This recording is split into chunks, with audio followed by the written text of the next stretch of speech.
My own brothers died tragically as well, truth be told.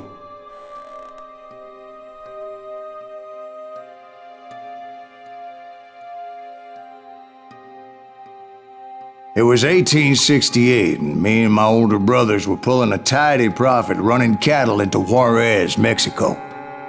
One night after my brothers retired for the evening, I found a little poker game in a cantina with a couple of cowboys. And I just couldn't lose. I even won an old Spanish coin that had to be 100 years old.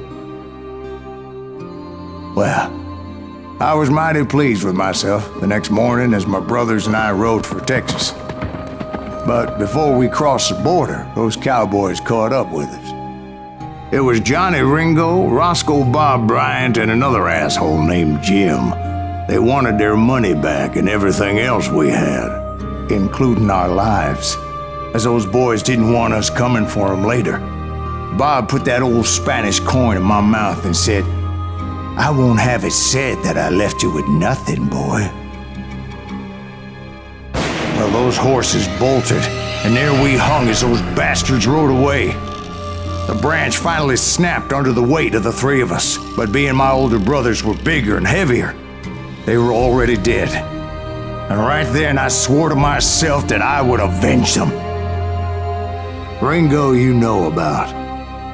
But Bob eluded me, until I heard he was riding with the Wild Bunch.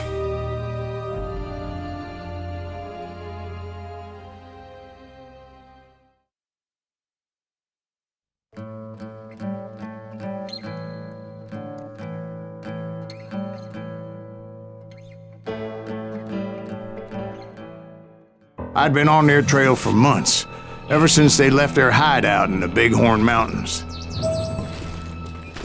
Led by Butch Cassidy, they were a loose association of outlaws who robbed banks and trains from Colorado to Montana. Among them was the Sundance Kid, and that murderous hombre I was tracking, Roscoe Bob Bryant. Were you a part of that giant Pinkerton posse after the Wild Bunch? No, boy. A circus like that would have slowed me down. Besides, I wanted Bryant all to myself. I'd heard about a large shipment of gold being transported to Wilcox, Wyoming on the Overland Flyer. I figured the Wild Bunch would likely hit such a treasure, and by God, I figured right. They blew the bridge with the intention of forcing the train to stop. Well, I assumed the Wild Bunch was likely in the still intact part of the train high above. I was determined to make that sumbitch Bob pay for what he did to my brothers.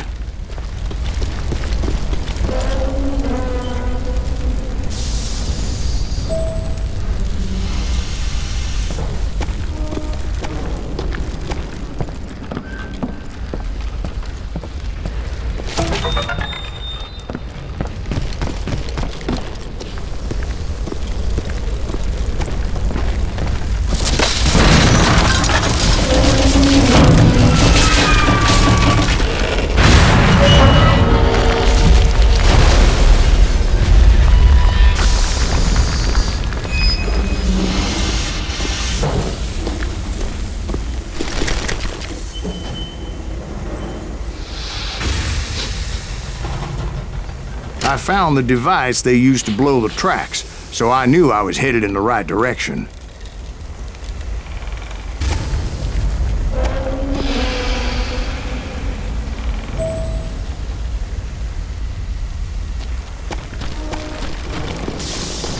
My ears are still ringing from blowing up that bridge.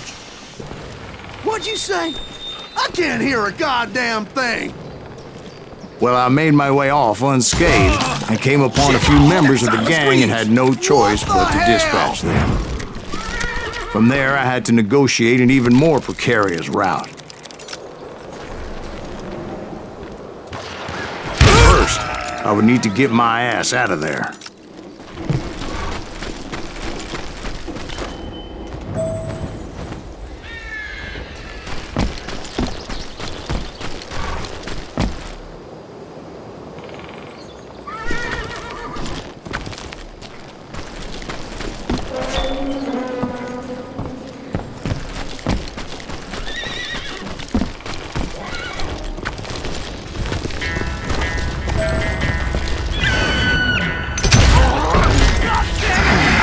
from the frying pan into the fire as the train was clearly fixing to fall.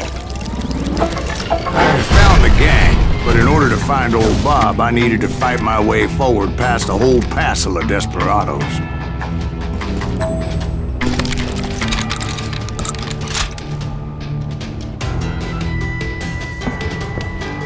Outside, inside, any way I could, I made my way towards my prey.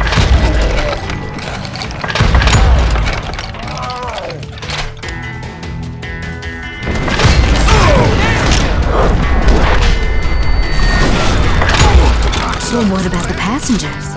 It was mostly a freight train, as I recall. There were no passengers aboard that day.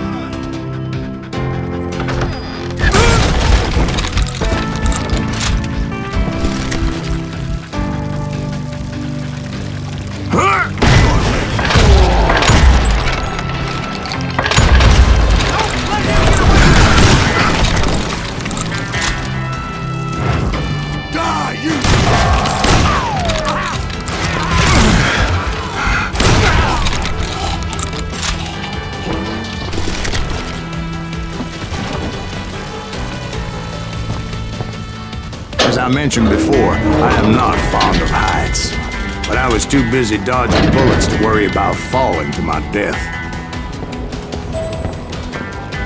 Odds were I was likely to die that day anyway, so I was determined to take down as many of those bastards as I could.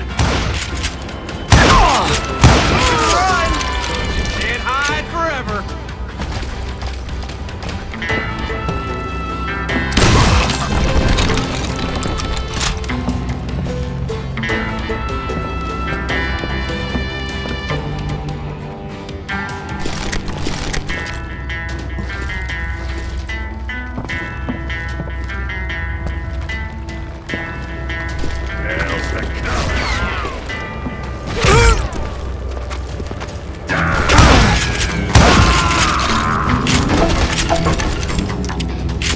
Times it was like shooting ducks in a shooting gallery. The only difference is these damn ducks shot back.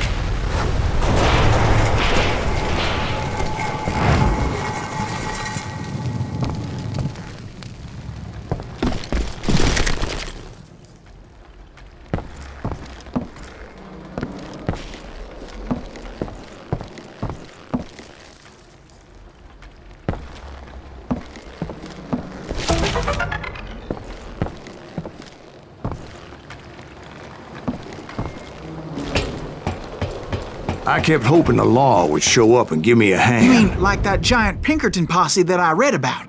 Did they come riding in, guns a-blazing to help?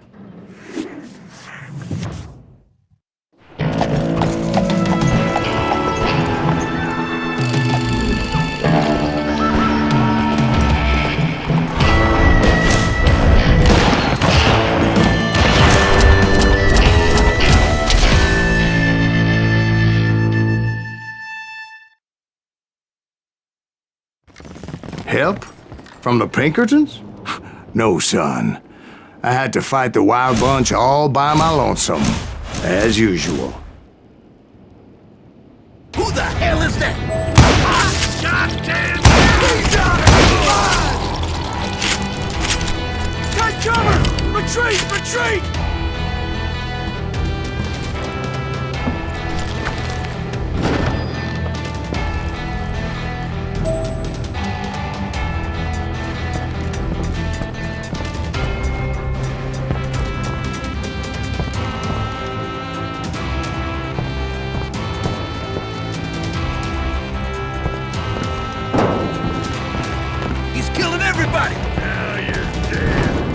They'll kill us all!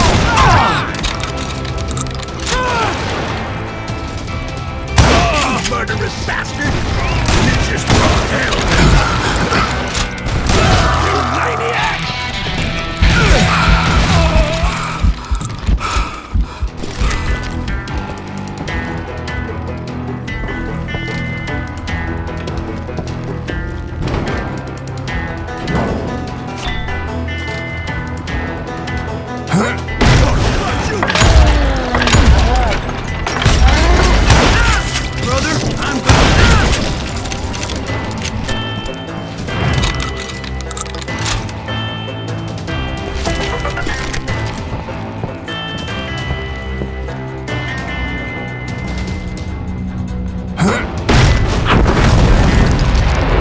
guess is those dime novels didn't portray this as it happened, did they? Only a few stragglers were left. I had to cut them down pronto if I was going to stay on old Bob's trail.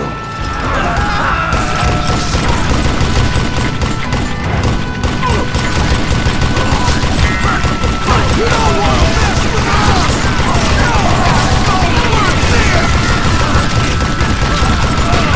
If you want to live!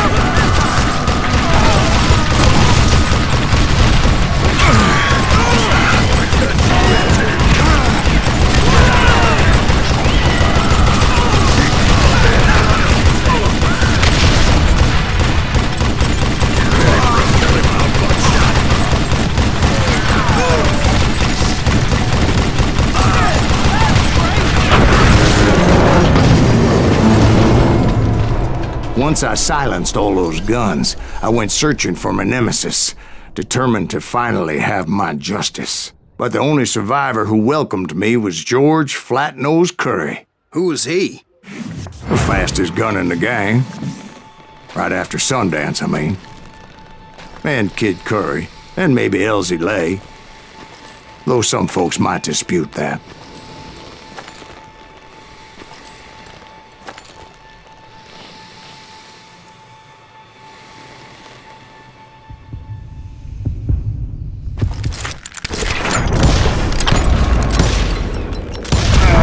On that very same day, Butch Cassidy and the Sundance Kid decided to leave the Wild Bunch behind and decamped for South America.